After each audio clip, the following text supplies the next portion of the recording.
nachos, amigos, and welcome to Record Breakers, a music podcast where a group of friends gather together to share music with each other, an album at a time.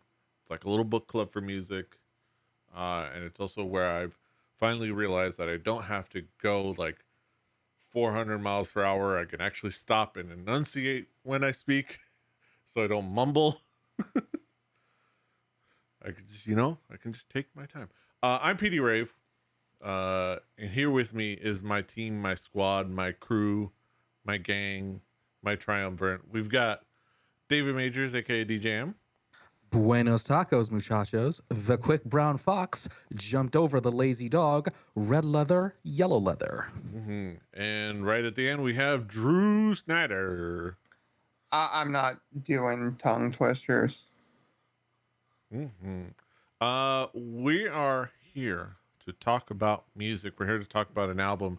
And the provider of the album this week, the presenter of the album this week is Drew. Drew, what do you have for us? What do you have in store for us today? Well, this is an artist that I had heard a fair amount about, especially if you have anybody in your life that listens to any country music at all. I feel like he's one of the names in a sort of new movement of country music that's been coming about, that's trying to bring back a little bit more of the old traditional style of people telling stories and playing music under those stories. Very traditional, like with a little bits of bluegrass and outlaw and stuff there. A guy by the name of Tyler Childers that I decided to give more of a chance recently, due to some of his outspoken nature. This is his newest album, that takes some detours in inspiration, we'll say, but still is very much a country music album, with Rustin In The Rain. David, what were your expectations when you came into this album? I'm just going to be completely transparent. My knowledge of country music is near zero. So I asked a friend of mine who's a little more into it than I am. Hi, Emma. Shout out, Emma. About Tyler Hi, Emma. Childers. And she told me that he's okay. A few songs here and there, he's okay. Now, I don't know a thing about the whole real country, not real country, bro country, outlaw country, this country, that country, up country, down country. I don't know anything about that. But generally, she told me Tyler Childers was okay. So I'm trusting her judgment, and I'm jumping in and expecting some twang. I was intrigued. Like Deej, I have a very limited knowledge base for country that is entirely made up of whatever random country songs that my brother decides to sing at karaoke, despite the fact that we are both Miami-born Cuban Americans, but which is very, there's a few David Allan Coe songs. I think I don't know if like the I-95 song counts. I don't know, like the and some other stuff like I think he sings a couple like Hank Williams Jr. songs. But oddly, it did prepare me a little bit for this record, based off some influences that we'll talk about probably in our next segment. But I wasn't quite sure what to expect, but I was intrigued to say the least. But yeah, let's get into it. Drew, how would you describe this album musically? Well, one, I will say, those names that you said better than why I stopped liking country music for some reason after like late 2001 country music got weird. Who knows? It's all Chet Atkins' fault, really. No, guys, let me tell you, speaking from my time in the Air Force, it was Toby Keith. Oh, Well, Toby I was going to Keith's say no. It's exacerbated. 100% Toby Keith. But Toby, let's just move on before I start having flashbacks, Yeah, please. fucking Uber. But like I was saying, Tyler Childers it takes a very old school approach to it. I mentioned uh, starting out that he was from the same county as uh, Crystal Gale and Loretta Lynn. And Loretta Lynn is one of those names in country music that's just, it's one of the more important people for bringing it like more into the forefront when it comes to old country, right? Um, and what you get with this album is you get the pedal steel, you get piano, you get some really good bass work, and all that sort of stuff. But it's the storytelling. It is the want to put something to the forefront that means something more. There's a couple of covers on here. One from S.G. Goodman to close out, and a cover of Chris Christopherson, which again are names that are known within the world of country music. Tyler Childers, his voice is, it sits right in that like mid range. So he's not going to be hitting super falsettos. He's not like this gravelly voice. He's just right in the mid range, and there's a little bit of rawness to it, but he is hitting everything that you need him to hit. And it's something where the thing about this album that was different, in my opinion, is there's more than a few times, and this is a short album. It's only 28 minutes. There's 7 tracks. But there is some like key slapping piano work on a couple of these songs that was crazy. Reading up on this, apparently Tyler has said that this album he almost imagined like pitching it to someone like Elvis Presley. So you get a little bit of that boogie woogie rock and roll sort of influence on a couple of tracks, which I think is really cool. But it feels like all of these songs are just as would work just as well with the full instrumentation, the double bass, the electric guitars, and all that, as they would with just an acoustic guitar and Tyler's vocals. They're very strong hooks and very strong lyrics from a singer who hits everything right. David, how would you describe this album musically? I would describe this album musically as kind of, what's the word I'm looking for here? Not exactly the most fast-paced album. It's not an injection of adrenaline, if you will. It kind of stays at a steady flow from start to finish. It is well produced and sounds just fine. There is a lot of piano, which is fun. And I think Mr. Childers, normally, if I do enjoy a country song, it's usually with a baritone voice. Your Randy Travis, Alan Jackson, Darius Rucker, Zach Brown. I like a baritone voice in my country. Tyler Childers is not a baritone, but it's fine. It's fine. And I would say this album, it has a pace and it sticks to it. And if you like that kind of pace, you'll have a good time.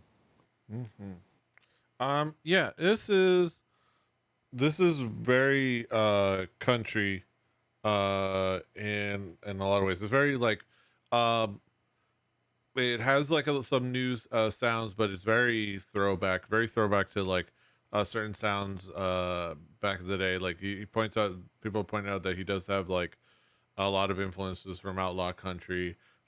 He is Definitely influenced by all the What about people. influences from in-law country? Is that a thing? Um, I don't know, probably. Um, That'd be Toby Keith. We don't. yeah. Ah, okay, never mind. um, that's inbred country. The um Fucking throw shade at Toby Keith all night. Fucking let's do uh that. he is definitely influenced by all the people mentioned on the song, the Steve Goodman, not to be confused with SG Goodman, not to be confused with Steve Goodman. Steve Goodman song made famous by David Allan Coe, "You Never Even Call Me by My Name." People like Waylon Jennings, uh, Merle Haggard, maybe a little Charlie Pride, but more of the other two, and others of the that outlaw country style back in the day, Willie Nelson and the like. Um, but there's new like folksy sensibilities. Like there's new. He's definitely a young millennial taking those influences. But in like with new Petey, production, new. would you describe Tyler Childers as an anxious millennial cowboy? He could be, or an anxious millennial coal miner, I guess. If you talk about his the music video, uh, but the musically it brings a lot of like newer bits and things like from rock and roll and things like that. It has like really good guitar work. It has really good, really fun pianos. Little like touches of like percussion stuff, and plenty of pretty really good quality. Shout out to our buddy Squiggles, aka the person that provides our outro song. Really good pedal steel. Um, so the pedal steel shines really nicely on there, and you know what? Anytime you can get a good quality pedal steel, considering the absolute mystery of that instrument, from what I've It's a weird tangentially one. seen, it is fantastic. What you can make out of that, the kind of magic you can make with a pedal steel is it is magical. As far as I'm concerned, it is completely magic. It's witchcraft, if you will. It's we're gonna have to burn them all at the stake. We burn all the pedal steel guitar players on the stake. They're an abomination of God. No, no, it is absolutely magical what you can do with that, and it shines really well on this album. And like the features also add really nicely to the album. But before while we'll get into that as we talk about the tracks, because then we'll talk about those features. Um, Drew, what would be the key tracks to zero in on? Well, like I always do. Rustin' in the Rain. I mentioned the sort of piano key Mm-hmm. slapper. When it's early rock and roll that you are gonna crib a little bit of inspiration from, using a lot of uh, sort of boogie woogie and rock and roll piano seems to make Yeah. sense. Help Me Make It Through the Night. Um, it's one of Chris Christopherson's bigger songs, and it's a really, really solid choice for a cover song. I think Tyler puts his mark on it. The instrumentation is way different. It's a little bit more. I wouldn't say it is up tempo, but more up tempo than the original, a little bit. Because it's more in that like mid tempo range, that like 95 to 120 beats per minute sort of range. And In Your Love, speaking of, uh, PD mentioned coal miners. In Your Love was the lead single off of this, and I think it's a great song. It's an amazing love song. It is something that really lets his voice shine, which a good single should when you're a vocalist and songwriter. Um, it is a short list for a wedding song for me, very easily. It doesn't feel overly done or overproduced. The thing with me with a lot of like punk rock and with country music and stuff like that, uh, with the modern takes on it, is that sometimes they smooth out the edges until there's none left and there's no heart to it. And I feel like for a lead single that got a lot of play, there's a lot of heart in that song. Mm-hmm. David, what would be some of the key tracks for you? Some of the key tracks for me would be Luke chapter 2, verses 8 through 10. Okay. In a check, how No, am I? I don't think he's talking about you. He's talking about me. Okay. Yep. All right. Yeah, I just upped the looking a little bit. All right. Yeah, Luke chapter 2, verses 8 through 10. Okay. In a different genre that I'm a little more familiar with, this would be part of a concept album, probably by Neil Morse. It is a hilariously upbeat song about the end of the world. And I thought that was hilarious. Percheron Mules. This one I dug.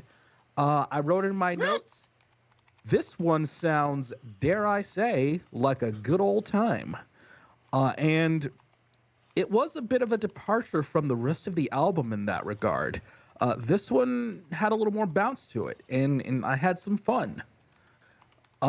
In Your Love was the hit single, and I saw that it had a lot of listens on Spotify. And then I was listening to it, and I realized, oh, hey, a third verse. We love a third verse. Love that for us.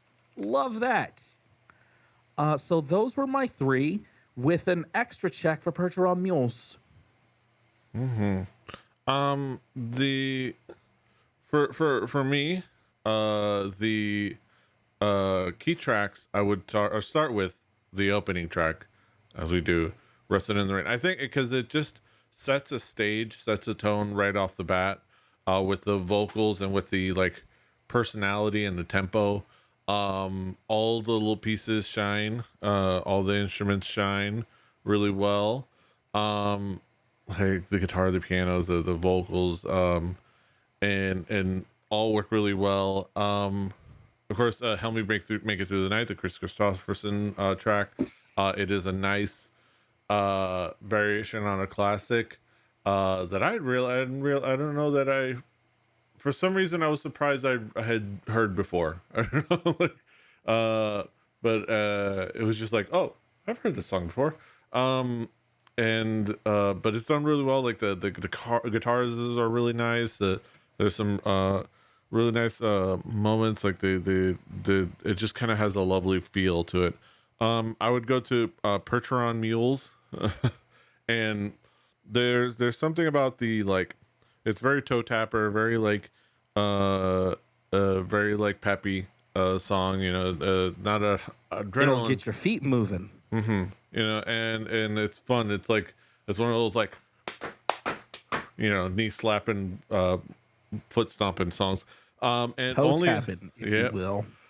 But and it's further enhanced by the feature of the Travelin' McCurries, which is a bluegrass group that is featured on the track, and adds a nice little like call and response that just adds to like the personality and the vibe of the song. And I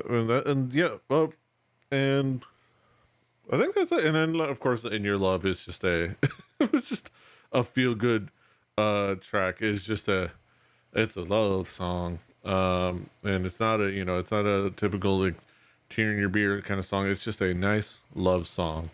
Tear in your beer. Yes, classic term.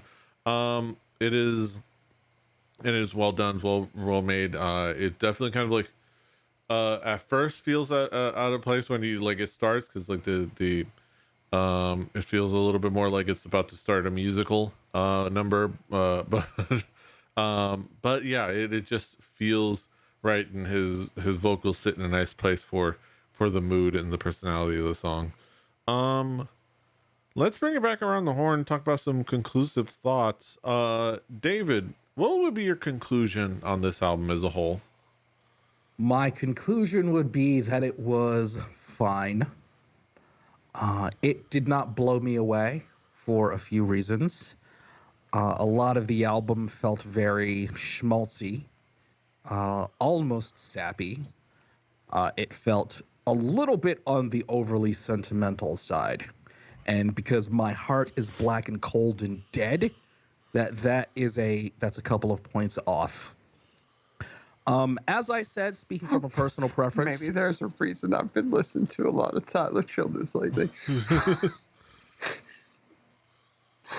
I'm schmaltzy. speaking from a personal perspective, as I said earlier, if I am going to listen to a male country artist, I'm usually going to gravitate towards somebody with a more baritone type of voice. Noted. But was okay. This was okay. Did I love it front to back? No. But I certainly didn't hate it either. It was produced well. It was recorded well. Everything sounded professional and well done. The songs were well written and well composed. It is a very short album. I don't know how fans of his feel about that. But overall, I thought it was a nice little departure. It was the word I'm going to use is it was fine. And I don't mean that in the bad way. It was fine. I would say my conclusion on this album is that it was nice. It was nice. In a similar vein where like it's not completely mind blowing, but it was a nice experience. It was a nice record. It had fun little toe tapping moments. It had really nice vocals. The experiences of the music, it kind of fills a really nice like mood, and it brings sounds back from kind of from Tyler's influences in a really nice way, and puts them together really nicely. And yeah, it's a nice like an example of something that you can just like put on and it as a new country record and enjoy. And it's well done. Like it's not revolutionary, but there's some evolutionary parts to it, but it's mostly just a nice little throwback, a nice sound, and it works really well to kind of like showcase Tyler as a songwriter and as a singer. Yeah, last but not least, Drew, what would be your conclusion on this album as a whole? So one of the reasons I wanted to bring Tyler Childers is he's one of those artists that is getting back to what I love in the genre. As we mentioned, country music for the last couple of decades has taken a little bit of a detour into things I don't love in my music. And tones and things that I don't think work well together.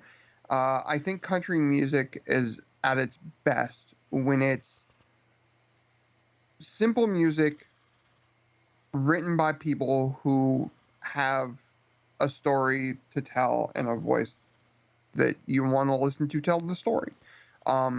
There is, David mentioned a few.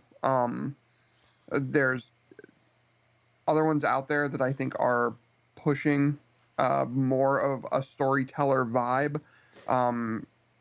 But Childer, of the three, that made me like relook at country music, Childers, Stapleton, and Rucker are probably the three that I listened to. I was like, maybe I need to give country music an honest second shot and not just write it off as all of this is trash. And to see progressive country not just mean progressive in the musical stance, but in the social stance as well. I would from some love of to these hear guys. some progressive country. Mm-hmm. Yeah, I would love to hear that. I mean, like David progressive. Yes. You know what I mean. Yeah. But the idea of your Charlie Danielses and your Chris Christophersons and the guys that are like, we're gonna put some noodling in our country, and stuff like that. But also guys like Stapleton and Tyler Childers, who I've said it before and I'll say it again: the "In Your Love" music video with the gay coal miner story coming out like 2 weeks after the Jason Aldean bullshit. I that feels on purpose. That's a bold move. That's bold. It feels super on purpose. It feels super on purpose. and that type of stuff, again, rednecks came from them being called socialists. It's that type of politics from the holler is not uncommon. Punk rock, rap, and country are best when it's just the people that have been downtrodden telling you stories about what it's like where they live. And I think Tyler Childers does that with a good amount of heart and maybe some schmaltziness that I'm praying into right now in this point in my life. Yeah, and I also like I joked about blaming Chet Atkins, but it's mainly like it's me looking up the like outlaw country and the history of what is considered progressive country as a previous genre, because it was all an answer to the Nashville sound, and which is honestly the Nashville sound leads straight to like the Toby Keith and the country borough country pop from what and there's some country music out there with some time signature changes and stuff like that. Like, by all means. Yeah, I love in the contrast to the sentence from this Wikipedia article that quotes Chet Atkins, which speaks to like what the origins of the sound are an answer to, which is, upon being asked what the Nashville sound was, Chet Atkins put his hand into his pocket, shook his loose change, and said, quote, "That's what it is. It's the sound of money," end quote. Whereas, that's what it was an answer to, the commodification of a working class sound. Making money. Although I'll also say I was looking at a list of just specifically progressive country artists. Commander Cody and his Lost Planet Airmen and the Flying Burrito Brothers both stood out as band names that I have to say, Commander Cody and his Lost Planet Airmen, that sounds right up my alley. Yes. I'm from Ann Arbor. And they opened for the Grateful Dead, apparently. So to give you an idea of where they might be headed in terms of sound. So, we're going to get, I think, just spoilers for a future episode. Because names, bands with name, again, and we'll have to once again bring Squiggles onto that episode. Just, you must know about this. And we're like, Squiggles, you must know about this. Tell us. And they have a saxophone player too. Oh, come on. It's clearly made for me. It's clearly we'll do a month of like weird band names. We'll do Commander Cody and his Lost Planet Airmen. We'll do King Gizzard and the Lizard Wizard. Like, we'll bring out all the stops for weird fucking band names. I could bring my South Florida legends, Dr. Gonzo's Bazooka Circus. I'll have to reach deep into my bag for this one. The Mr. T experience, I think, is also one of my favorites. Dr. Gonzo's Bazooka Circus, but an album which, if I bring it, I'm gonna have to give you guys a YouTube playlist link, which is great. Those are our thoughts on Tyler Childers' "Rustin In The Rain." Now we get to the main event of the evening, the moment we've all been waiting for, the Haiku Reviews. Let's get down to the nitty gritty. Haiku numero uno. David, what is your haiku? My haiku. Heart on his sleeve. Country music full of feels. I'm in the middle. My haiku: a young country star pushes the sound forward while bringing outlaw back. And last but not least, Drew, what is your haiku? Wearing heart on sleeve. Belting love, heartache, pain, voice with things to say. Yeah, and those are our thoughts on Tyler Childers' Rustin' in the Rain. You can, of course, find it on our Spotify playlist. Play Record Breakers, the home game. Do your due diligence and your due diligence. While you're there, you can check out our next record, barring us, because I forgot to book a guest for the next possible next guest for next week. So if there is a guest, we'll have their record up there. But either way, when it is my turn, either next time or the following, I'm bringing in a record, and I thought I'd reach into like the section of my recent library and Spotify, my albums that I can only describe as hastily saved albums from TikTok recommendations, where it's hastily saved while pausing a TikTok that recommends them. So the classic, like, oh, pause it, go find it on Spotify, save it, so save it for later. But there's just a whole section there. And I thought I'd bring it up because it's a nice like Latine music sound, a little bit of like Latine music, but from a perspective that you might not have heard before. We'll talk about it then, but we're gonna be talking about the group Y La Bamba and the album Lucha. Mucha lucha. Yeah, go look forward to that. That'll be in the future, and this is now. The future is now. Speaking of Ricochet, you can of course find us all over the internet. We can find us on Rebelli TV, on YouTube, and on Twitch. I have to like pause and remember what the spiel is. You can find us all over the internet. Find us rebelli.net, Rebelli TV on YouTube and on Twitch, recordbreakers.fun for the episodes and the show notes and links and all that. Find us everywhere you find podcasts: Spotify, Pocket Cast, Apple Podcasts, anywhere else that hasn't been shut down as far as like podcasting. We have literally the RSS feeds on the page, right on the right side. They're easier to find now. They're just right there, so you can just use your own software. But yeah, be sure to like, share, subscribe, share comments. Let us know what you think of this album. Any albums you want us to check out. Any classics you think should get a shine. But yeah, until next time, hasta los huevos.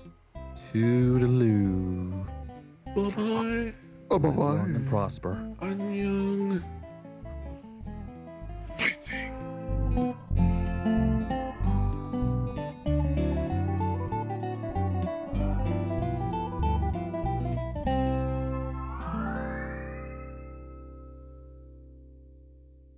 Diamond Club hopes you have enjoyed this program.